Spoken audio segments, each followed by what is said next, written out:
Inside the Great Pyramid, robots found sealed doors with copper handles. Behind the first door is another door. Behind that one, nobody knows. It hasn't been opened in 4,000 years. Modern scanning technology has found hidden empty spaces deep inside the pyramid, spaces that have been sealed shut since the pyramids were built. Some people believe these rooms hold Khufu's real tomb, still untouched after 4,500 years. Others think they are building features we don't understand yet. The truth is, even with everything we've learned, the pyramids still keep their deepest secrets locked in stone. The pyramids of ancient Egypt stand like silent guards over the modern city of Cairo. Built more than 4,500 years ago, these giant stone structures continue to puzzle scientists trying to understand how they were made and what they were really for.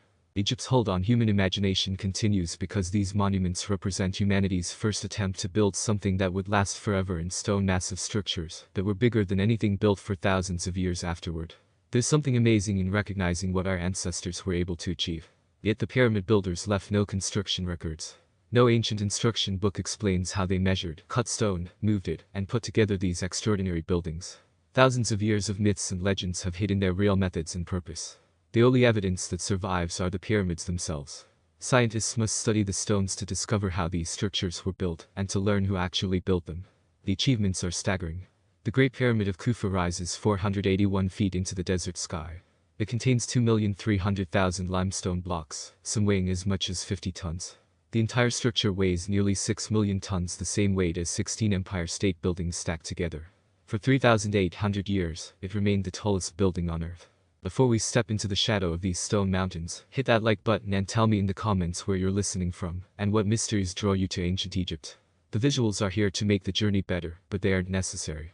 So whether you're watching or just listening, let the modern world fade as we walk back 4,500 years. Thank you for always having our back. The pyramids are waiting. Let's begin. What makes the Great Pyramid even more remarkable is how exact it is. The base measures 755 feet on each side. Yet the four sides are different in length by less than 2 inches. It's not just the outside that's amazing. Inside is a maze of hallways and rooms built from granite, one of nature's hardest stones. The stonework fits so tightly that a knife blade cannot slip between the blocks. All of this was done by people who hadn't even invented the wheel yet. The accuracy achieved makes even modern engineers pause in disbelief. Early scientists, driven by treasure hunting, tried to blast their way into the pyramid's secret chambers with dynamite. They forced their way into sealed spaces, but their destructive methods may have destroyed crucial evidence, clues left behind by the ancient Egyptians. Marks, measurements, and tool signatures were destroyed before they could be properly studied. Today, scientists use scanning technology, robots, and special gravity measurements to search for hidden empty spaces deep within the stone. Some believe that rooms and hallways still remain sealed, untouched since ancient times. Others argue that the real wonder isn't hidden at all, it's standing in plain sight. The greatest mystery about the pyramids isn't what might be hidden inside. It's how the Egyptians managed to build them with the technology they had. The ancient Egyptians didn't master pyramid building in a single jump. It took decades of building experiments, math improvements, and at least one near disaster before they evolved from building simple mud brick structures to the perfected giants at Giza. The journey from Egypt's first stone monument to the Great Pyramid reveals as much about human ambition as it does about engineering skill. The story begins not with the Great Pyramid itself, but with the desert landscape where these monuments first appeared, and with the civilization obsessed not with death, but with conquering eternity. Picture the pyramids as they originally looked, not the weathered sandy gold structures tourists photograph today, but gleaming white monuments covered in polished limestone that reflected the desert sun like mirrors. The ancient casing stones were cut and fitted so exactly that the entire surface formed a smooth, unbroken plane. From a distance, they must have appeared almost supernatural, brilliant geometric forms rising from empty sand, visible for miles across the Nile Valley. At dawn and sunset, they would have blazed with reflected light, announcing Egypt's power to anyone approaching the capital. That brilliant white shell is now almost entirely gone. Over centuries, earthquakes loosened the casing stones, and medieval builders stripped them away to build Cairo's mosques and buildings. What remains is the inner core, still massive, still impressive, but a shadow of the original vision. Even in their reduced state, the pyramids dominate the landscape. Modern Cairo has grown to surround them. Yet the ancient structures refuse to be absorbed into the modern city. They stand apart, silent and timeless, while traffic and crowds flow around their bases. The questions they pose are basic. Egyptian civilization organized tens of thousands of workers for decades to build monuments whose only purpose was to house a single dead king. The resources used were staggering: stone cut from distant sites, copper tools made by the thousands, food and shelter provided for massive workforces. The planning required careful coordination across hundreds of miles and multiple years. Why would any society make such an investment? What beliefs could justify such cost and effort? Consider the engineering challenges. The builders worked without modern measuring equipment, yet achieved alignments more accurate than many modern buildings. They had no iron, no steel, no mechanical help beyond simple levers and ramps. Copper chisels and stone hammers were their primary tools. Yet they shaped and positioned millions of blocks with extraordinary consistency. The margin for error was impossibly small, yet errors seem almost non-existent in the finished work. Inside the Great Pyramid, the sophistication deepens. A narrow climbing passage climbs toward the interior chambers, opening eventually into the grand gallery, a vaulted corridor, rising 28 feet high at a steep angle. This architectural feature has no obvious functional purpose. Yet it demonstrates complete mastery of stone engineering. Beyond it lies the King's Chamber, built entirely from red granite transported from quarries 500 miles upriver. The chamber's flat roof is formed from 9 massive granite beams, each weighing approximately 50 tons. Above the ceiling, the architects built 5 separate relieving chambers, empty spaces, designed to spread out the weight of the pyramid above and prevent the collapse of the burial chamber below. These are not primitive structures. They represent sophisticated understanding of how forces work, weight distribution, and material properties. The precision extends to the smallest details. In the King's Chamber, the granite blocks fit together so tightly that mortar was unnecessary. The joints remain nearly invisible, even under close examination. For the earliest European explorers, such sophistication seemed impossible. Surely, there isn't. These monuments hid secret knowledge, secret chambers filled with treasure or ancient wisdom. When normal archaeology moved too slowly, some resorted to destructive methods. Dynamite blasted new passages. Battering rams smashed through blocked corridors. Giovanni Battista Caviglia, exploring in the early 1800s, cleared passages by simply hauling out tons of debris and throwing it outside. What crucial evidence, tool marks, construction scars, worker inscriptions was lost in these attacks will never be known. The shift from treasure hunting to scientific archaeology came gradually. By the 1900s, researchers began asking different questions. Instead of seeking hidden chambers, they studied construction techniques. Instead of looking for gold, they dug up workers' villages. Instead of forcing entry with explosives, they used careful digging and documentation. This transformation reframed the entire mystery. The pyramid's greatest secret wasn't hidden in sealed chambers or encoded in measurements. It was visible all along in the stones themselves. The real question wasn't what the pyramids hid, but what they revealed. What kind of civilization could build the pyramids? Not what lost technology, not what secret knowledge, not what supernatural help, but what social organization, what cultural values, what technical knowledge, and what long-term vision allowed ancient Egypt to achieve something that still amazes us 4,500 years later. That question guides everything that follows. The pyramids at Giza did not come out of nowhere. Behind their perfection lies a forgotten history of experimentation, failure, and gradual improvement stretching back centuries. The story begins not with monumental stone, but with mud. Egypt's earliest rulers were buried beneath low rectangular structures called mastabas, Arabic for bench, which is exactly what they look like. Built from sun-dried mud brick, these tombs covered underground burial chambers where the deceased rested, surrounded by food, furniture, and personal belongings. The concept was practical: preserve the body, provide for the afterlife, mark the location with a permanent structure. These mastabas dotted the desert edges along the Nile, humble monuments to nobles and kings alike. But mud brick had limitations. It eroded. It crumbled. It could not bear significant weight or height. For a civilization increasingly concerned with eternal preservation, mud brick was inadequate. The breakthrough came around 2700 BC during the reign of Pharaoh Djoser. Djoser's architect, a man named Imhotep, had conceived something unprecedented. Instead of building a single mastaba, he stacked 6 progressively smaller mastabas on top of one another, creating a step structure rising 204 feet above the desert of Saqqara. More revolutionary than the design was the material. Imhotep built it entirely from limestone. The step pyramid became the first large-scale stone building in human history. The implications were profound. Stone offered permanence that mud brick could never match. It could be quarried, transported, shaped, and stacked to heights previously unimaginable. The step pyramid announced that Egyptian kings would no longer settle for temporary monuments. They would build for eternity. This ambition was possible because Egypt had evolved into something rare in the ancient world: a unified, centralized state controlling vast resources. The Nile River formed a natural highway connecting the entire kingdom from the Mediterranean delta to the southern quarries of Aswan. During the annual flood season, when farming stopped, tens of thousands of workers became available for royal projects. The pharaoh's authority was absolute, not merely political, but divine. He was considered a living god, the earthly form of Horus, destined to become Osiris in death. If the king's eternal survival ensured cosmic order and agricultural fertility, then no expense was too great to secure it. Yet building stone monuments at unprecedented scale required knowledge that didn't yet exist. The learning curve was steep, and mistakes were inevitable. Pharaoh Snefer, who ruled approximately 50 years after Djoser, attempted to advance beyond the step design toward a true smooth-sided pyramid. His experiments would prove both costly and instructive. The first attempt at Mitam began as a step pyramid, but was later modified with an outer casing intended to create smooth sides.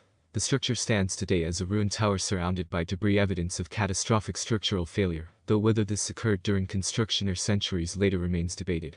Undeterred, Snefer commissioned a second pyramid at Dahshur. The bent pyramid rises at a steep 54-degree angle for roughly half its height, then abruptly shifts to a gentler 43-degree slope for the remainder. This dramatic change in construction wasn't an aesthetic choice, it was an emergency response to structural crisis. Engineers discovered that the foundation was insufficient, and the steep angle was generating dangerous internal stresses. Cracks appeared in the lower chambers.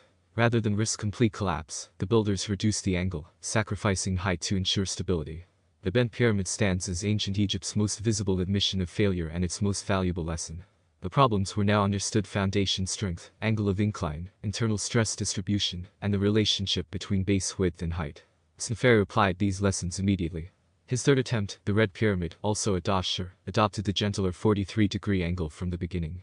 The foundation was properly prepared. Internal chambers were carefully designed to handle the immense weight above. The Red Pyramid succeeded completely, becoming the first true smooth-sided pyramid and, at 343 feet tall, the first pyramid to surpass the step pyramid's height. Snefer's son inherited both the throne and decades of accumulated architectural knowledge. His name was Khufu. The lessons learned from 3 ambitious experiments: proper foundations, carefully calculated angles, distributed internal stresses, and quality materials would enable him to build something extraordinary. The Great Pyramid at Giza would not be the first attempt at pyramid construction. It would be the perfected result of nearly a century of trial, error, and refinement. The giants at Giza stand on the shoulders of failures. Understanding what the pyramids are is one thing, but understanding how they were actually built requires examining the practical realities of ancient Egyptian engineering, the surveying methods, quarrying techniques, transportation logistics, and construction processes that transformed ambition into stone reality. Before a single block could be placed, the site had to be surveyed with extreme accuracy. The architects faced a fundamental challenge: establishing true cardinal directions without magnetic compasses or modern instruments. Evidence suggests they turned to the night sky. By building a circular wall with a flat horizon and tracking the rising and setting positions of circumpolar stars that rotate around the celestial north pole, they could calculate true north. A line drawn midway between the star's eastern rising point and western setting point would aim directly toward the pole. This method, requiring only patient observation and basic geometry, achieved remarkable results.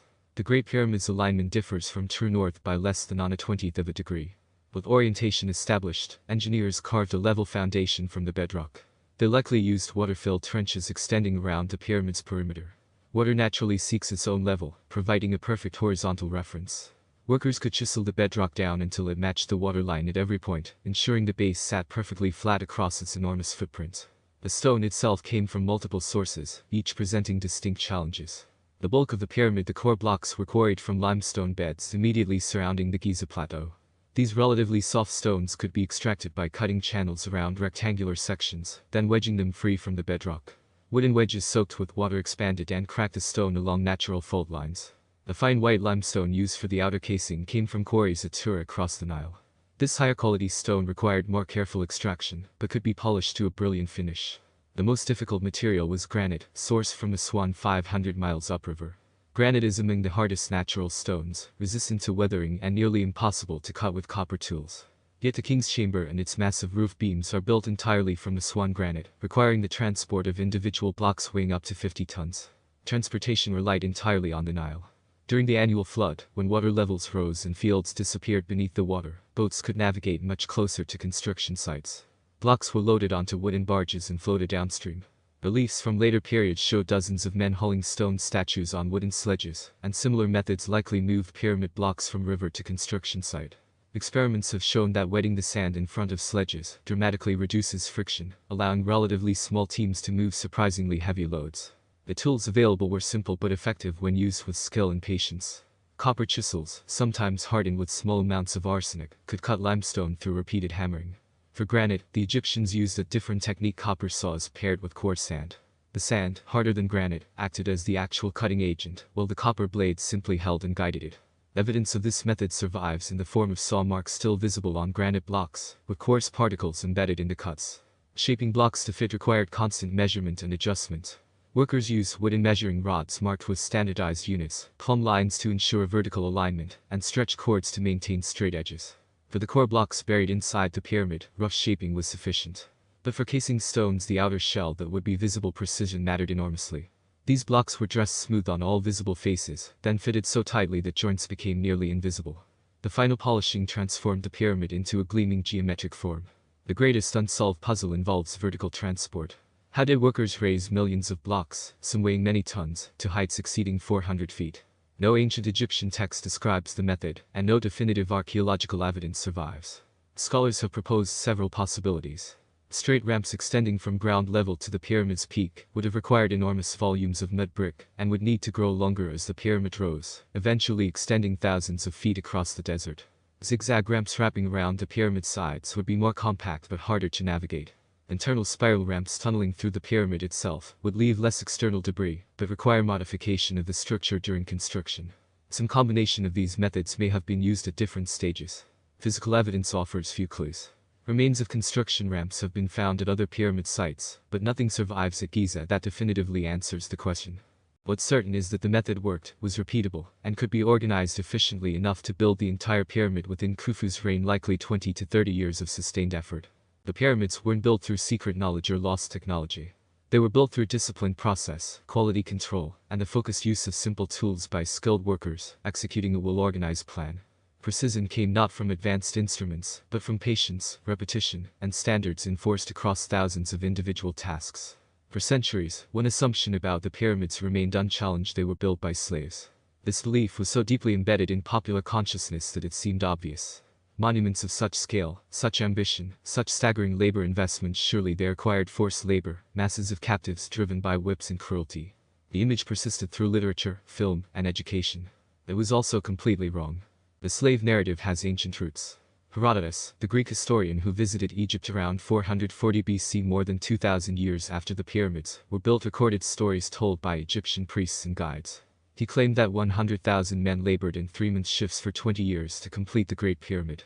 He described a tyrannical pharaoh who oppressed his people and exhausted the kingdom's resources. But Herodotus was recording hearsay and legend, not documented history. He had no access to original sources, and his informants were repeating stories passed down across thousands of years. Biblical traditions reinforce the slave interpretation. The Book of Exodus describes Hebrew slaves building storage cities for Pharaoh using mud bricks and straw. Although the biblical account refers to a much later period and mentions mud brick construction rather than stone pyramids, the association became fixed in Western imagination. Medieval and Renaissance European scholars, steeped in biblical tradition, assumed the pyramids were monuments to tyranny built by enslaved populations. This narrative endured until modern archaeology began excavating not just pyramids, but the settlements surrounding them. In the early 1990s, archaeologists discovered extensive workers' villages near the Giza Pyramid's permanent settlements, housing the laborers who built the monuments. The evidence revealed a far different reality than the slave myth suggested. The villages contained organized barracks, communal sleeping quarters, and extensive food production facilities. Bakeries capable of producing thousands of loaves daily fed the workforce. Breweries produced beer, which served as both nutrition and partial payment. Fish were delivered from the Nile and processed in large quantities. Cattle were slaughtered on-site, with bones showing butchering marks consistent with organized meat distribution. The scale of food production indicates a workforce numbering in the thousands, all provided for by the state, rather than expected to feed themselves.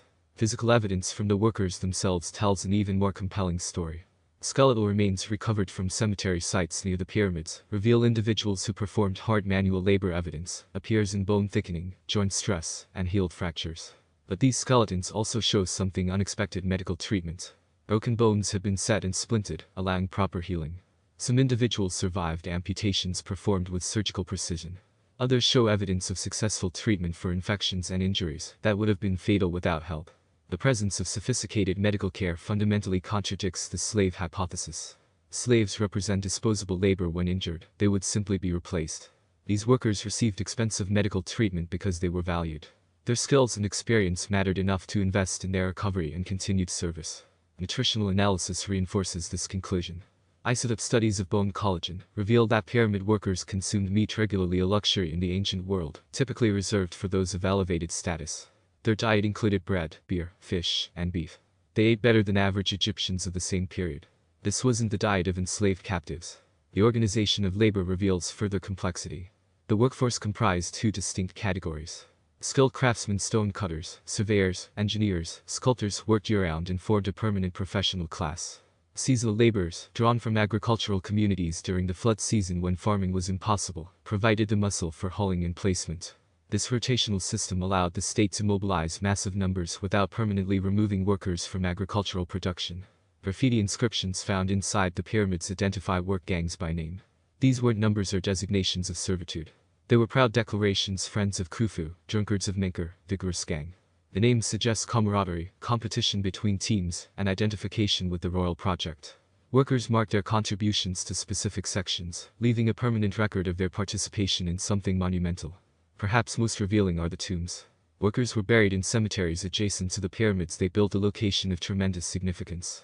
In Egyptian belief, proximity to the pharaoh's eternal resting place gave spiritual benefit. These weren't mass graves of the expendable.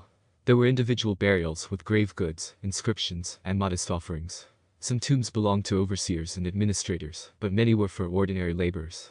Their placement near the pyramids indicates that participation in construction carried religious merit and social honor. The evidence converges on a single conclusion. The pyramids were built by Egyptian workers, skilled professionals, and seasonal laborers, organized, fed, and compensated by the state. They were not slaves, but citizens participating in a national project of religious significance. Their labor was difficult, dangerous, and demanding, but it was also honored. They built the pyramids not because they were forced, but because their society convinced them it mattered, that ensuring the pharaoh's eternal survival was essential to cosmic order, agricultural prosperity, and Egypt's continued existence. The pyramids are monuments to human organization as much as human labor. They represent what a centralized state with sufficient resources and cultural motivation could achieve when it harnessed the collective effort of an entire nation toward a single enduring goal. The pyramids were built with extraordinary accuracy. But precision itself was not merely a practical necessity, it was a cultural imperative rooted in the Egyptian worldview. Understanding why the builders cared so deeply about exactness requires understanding what precision meant to them. Egyptian mathematics was fundamentally practical rather than theoretical.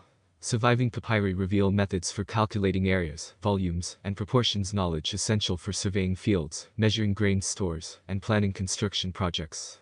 The Egyptians understood ratios and could calculate the slope of a pyramid face, expressed as sec, the horizontal distance, corresponding to 1 cubit of vertical rise. They knew how to determine the volume of a truncated pyramid, necessary for calculating the amount of stone required at different heights.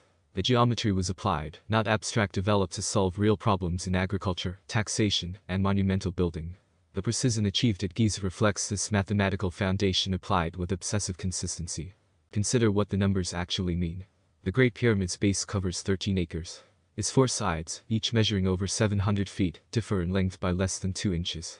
Achieving this across such distances required not just accurate initial surveying, but continuous checking throughout construction. Small errors compound quickly at this scale. A deviation of inches at the base becomes feet at the summit.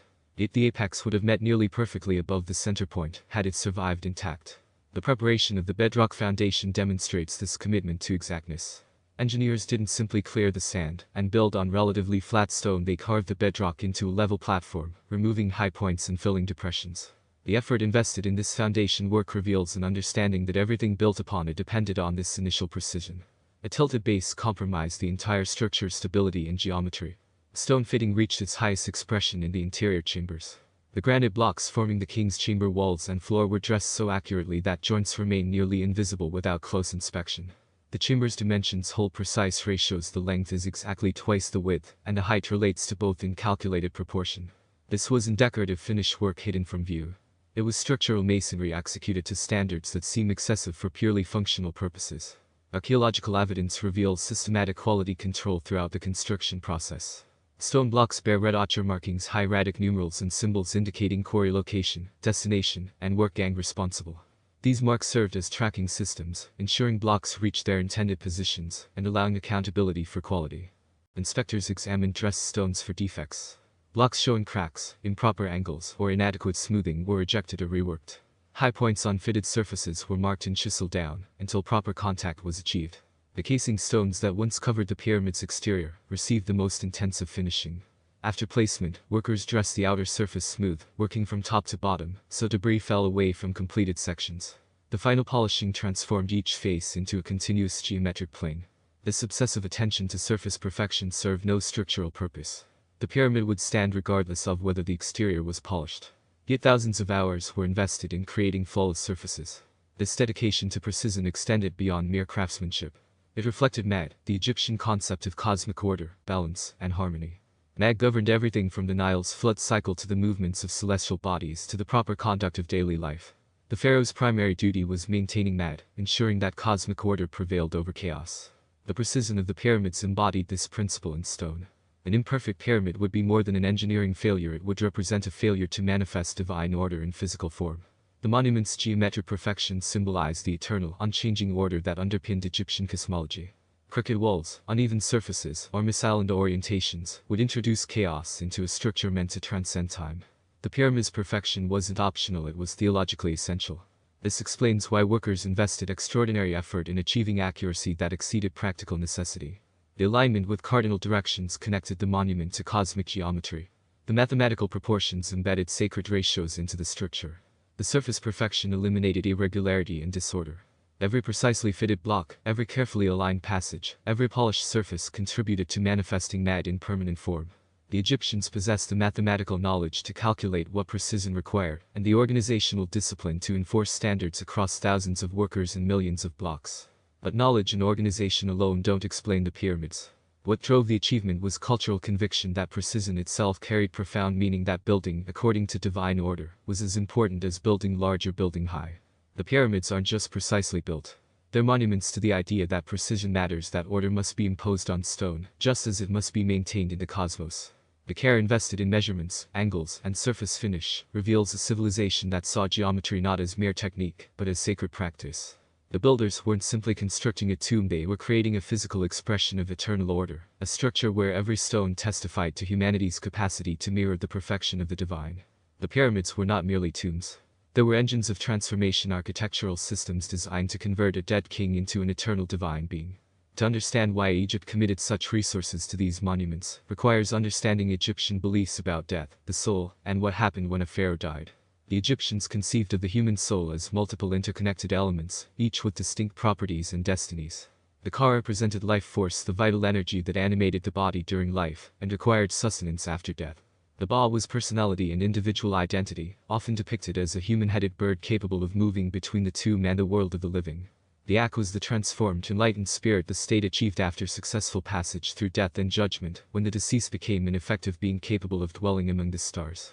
These elements depended on the preservation of the physical body. If the corpse decayed beyond recognition, the Ka and Ba lost their anchor to individual identity.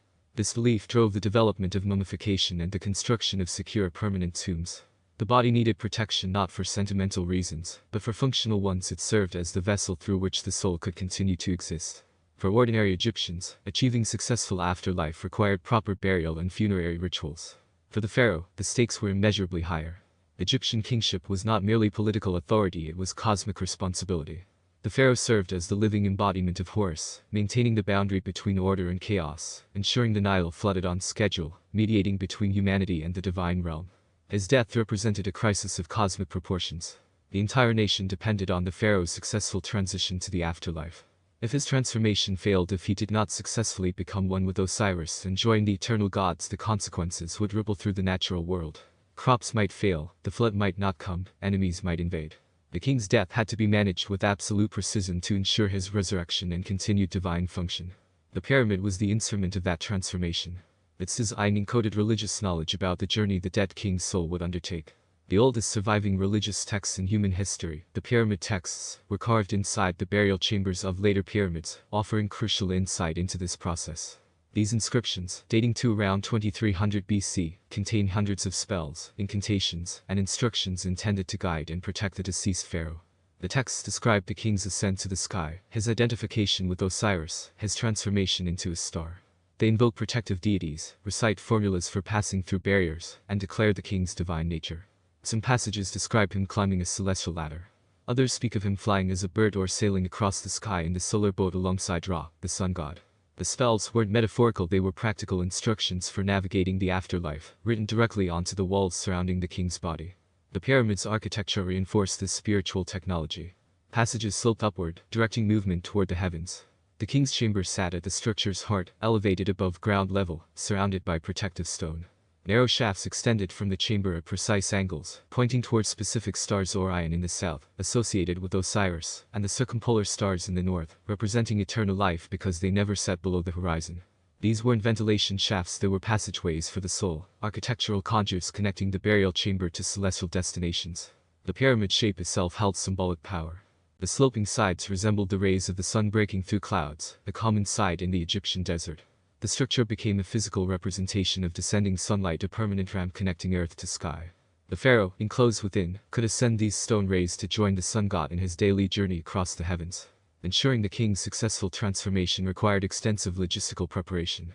The burial chamber was stocked with everything the deceased might need: furniture, clothing, jewelry, tools, weapons, cosmetics, games. Food and drink were provided: bread, beer, wine, meat. Model boats enabled travel in the afterlife. Shapti figurines, small statues inscribed with magical formulas, would serve as workers, performing labor on the king's behalf in the realm of the dead. Rituals accompanied the burial. Priests performed the opening of the mouth ceremony, using ritual implements to symbolically restore the mummy's sense of sight, hearing, speech, taste, smell. This reactivation enabled the deceased to eat the food offerings, speak the necessary spells, and function in the afterlife.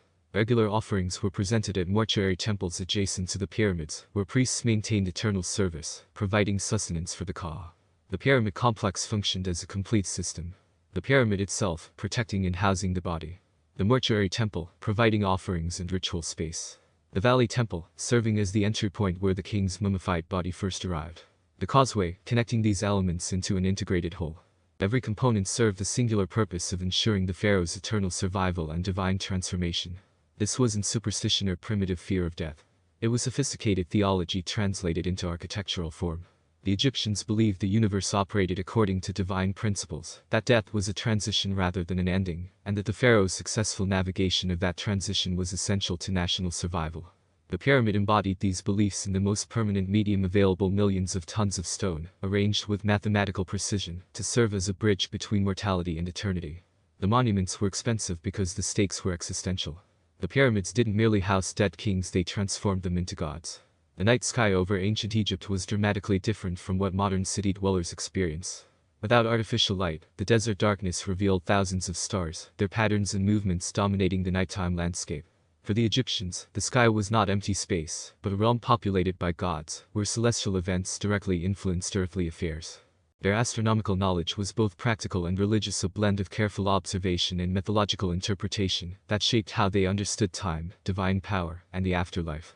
Egyptian astronomers divided the night sky into 36 sections called decans, each associated with a group of stars that rose likely, appearing on the eastern horizon just before dawn at 10-day intervals throughout the year.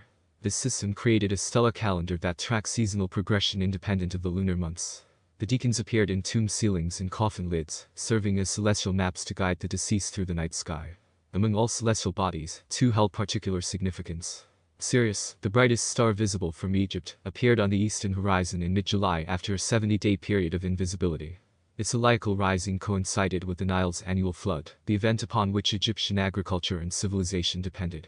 This synchronization between stellar and terrestrial cycles convinced Egyptians that Sirius, associated with the goddess Isis, controlled or signaled the flood's arrival. Orion occupied equally sacred status. The constellation's distinctive belt and surrounding stars formed the celestial representation of Osiris, god of death and resurrection. Orion's annual disappearance below the western horizon, followed by re-emergence in the east 70 days later, mirrored the death and rebirth cycle central to Egyptian funerary beliefs.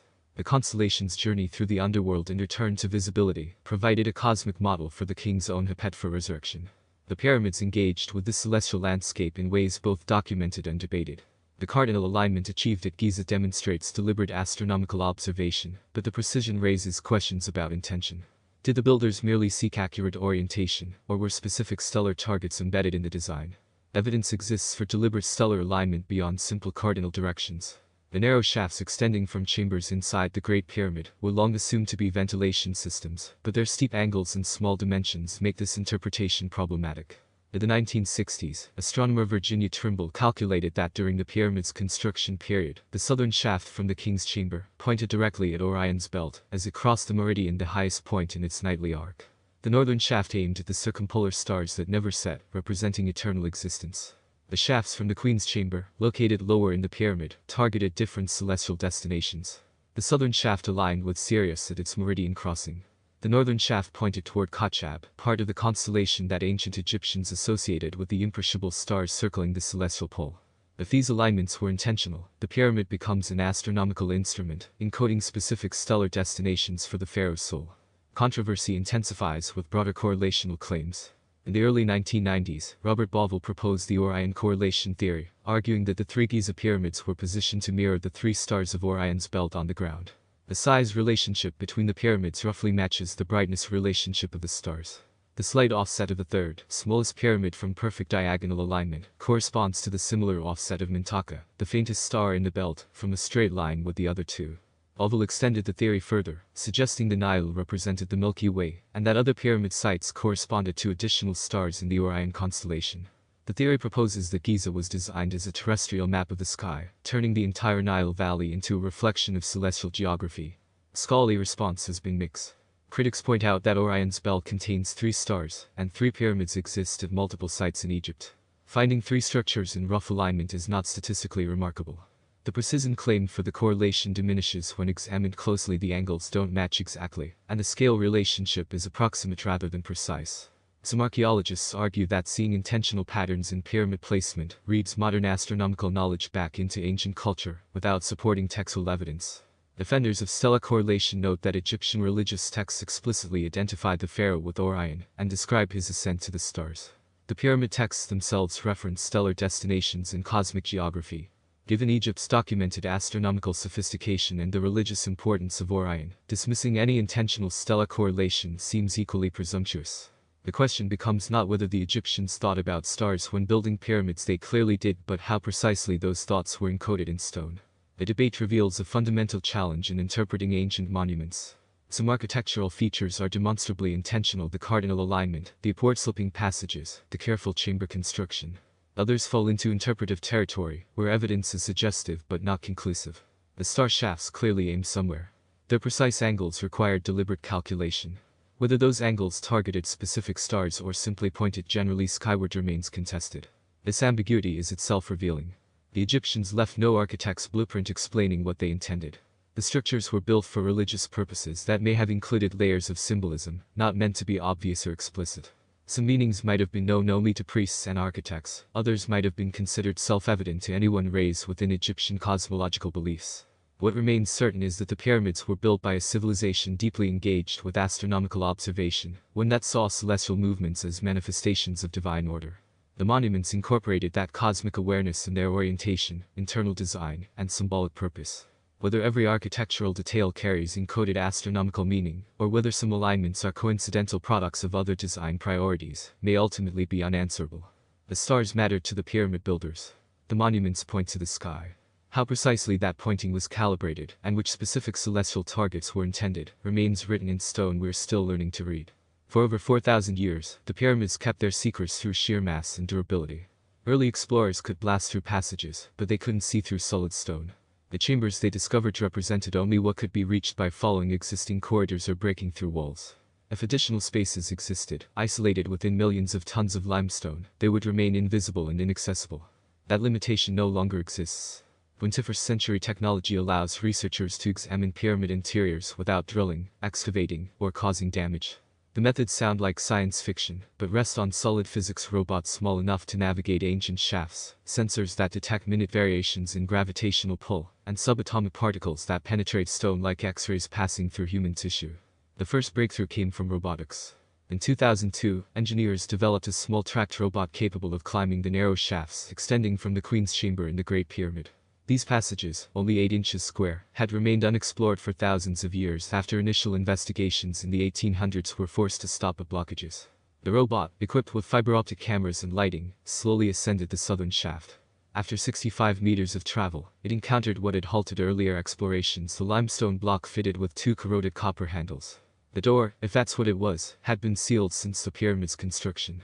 The robot drilled a small hole through the limestone and inserted a camera probe.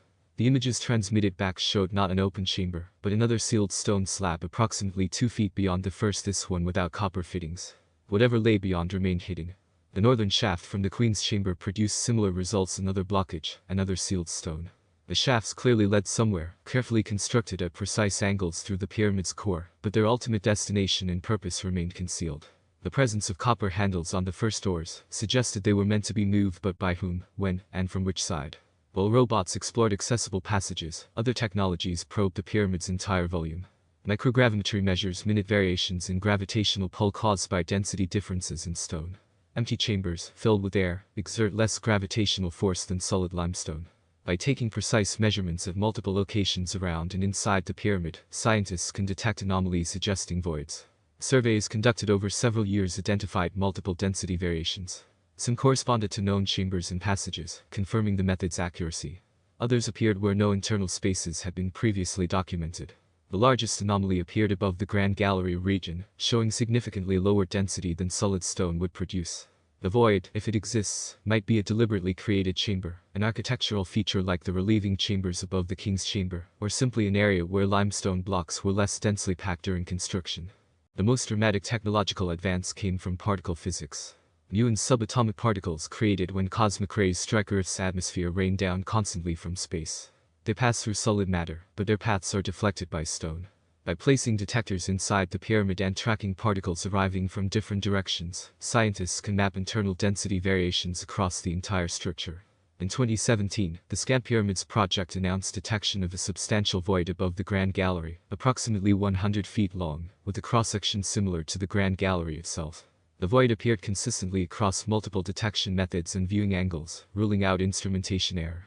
Its location deep within the pyramid's core, inaccessible from any known passage, raised immediate questions. Was it a hidden chamber, a structural feature, an unfinished passage abandoned during construction? Scientific caution urged restraint. Mu imaging reveals density differences, but cannot determine what those differences mean. The void might be a single large space or multiple smaller gaps between irregularly fitted blocks. It might be completely sealed or connect to unknown passages. Its purpose, if it was deliberately created, remains entirely speculative without direct observation. These discoveries intensify a mystery that has persisted since the pyramid was first entered in recorded history. Where is Khufu buried? The granite sarcophagus in the king's chamber sits empty, its lid missing or never installed. No mummy has ever been found. No grave goods typical of royal burials have been recovered from within the pyramid. Three explanations dominate scholarly debate. First, Khufu was buried there, but robbers emptied the chamber in antiquity, removing the body and all treasures. This assumes the pyramid's seals were breached, the passages navigated, and the chamber stripped all before historical records document the pyramid's opening. Possible, but it requires assuming complete success by tomb robbers against security measures that defeated later intruders. Second, Khufu was never placed in the pyramid at all. Perhaps his burial took place elsewhere, in an undiscovered tomb, or was disrupted by political upheaval following his death. The pyramid might have been completed but never used as intended.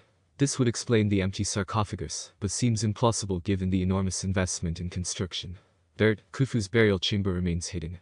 The known passages and rooms were decoys or served ceremonial functions, while the actual burial lay concealed in a chamber yet undiscovered.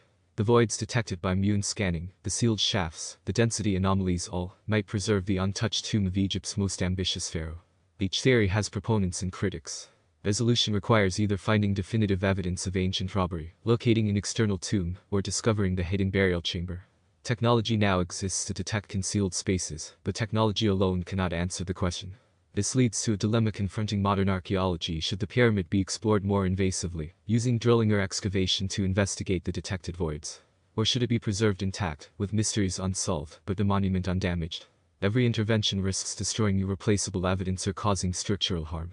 Yet refusing to investigate means potentially leaving the most important archaeological discovery of our era forever sealed. The debate reflects changing values. Early Egyptologists prioritized discovery over preservation, willing to use dynamite and crowbars to force entry. Contemporary archaeology emphasizes conservation, non-destructive methods, and respect for cultural heritage. The pyramids belong not just to researchers, but to Egypt, to history, to humanity. The decision about how to proceed or whether to proceed at all carries weight beyond academic curiosity. For now, the voids remain sealed. The shafts lead to doors that have not opened. Khufu's final resting place stays unknown. Modern technology has revealed that the pyramids still hold secrets, but revealing what those secrets are requires crossing a threshold from observation to intervention, a step that may or may not ever be taken. After decades of archaeological excavation, technological scanning, and forensic analysis, the pyramids have surrendered many of their secrets. We now understand what ancient writers and medieval scholars could only guess at. The monuments were not built by enslaved masses, but by organized Egyptian workers, skilled craftsmen and seasonal laborers mobilized through state coordination. They used copper tools, stone hammers, and patient repetition, rather than lost technologies or supernatural intervention. The precision achieved reflected cultural values as much as engineering skill, embodying that cosmic order in geometric form. The religious purpose driving construction was explicit, transforming dead pharaohs into eternal divine beings, capable of maintaining universal balance. Yet for all this knowledge, fundamental questions persist. Hidden voids detected by modern scanning remain unexplored. The exact ritual usage of various chambers and passages is inferred rather than documented. The symbolic intentions embedded in architectural details, the angles, the proportions, the stellar alignments can be partially reconstructed from religious texts, but never fully confirmed. Khufu's actual burial location remains unknown. The shafts lead to sealed doors that haven't opened in over 4,000 years. These uncertainties don't represent failure of scholarship. They reflect the nature of the subject. The pyramids were built by a civilization that didn't explain itself to future audiences. The architects left no construction manuals. The priests recorded spells and rituals, but not the reasoning behind architectural decisions. Much of what the Egyptians considered obvious, self-evident truths requiring no documentation is now lost to time. We can reconstruct their methods and beliefs, but we're interpreting evidence rather than reading instructions. This coexistence of solved and unsolved mysteries is appropriate. The pyramids were designed to be simultaneously transparent and opaque, massive and visible, yet concealing their interiors, geometrically precise, yet symbolically complex. They broadcast Egyptian power and permanence, while hiding sacred spaces accessible only through death and divine transformation. That duality persists. We understand the engineering but debate the symbolism. We know the labor organization but wonder about the full cosmological significance.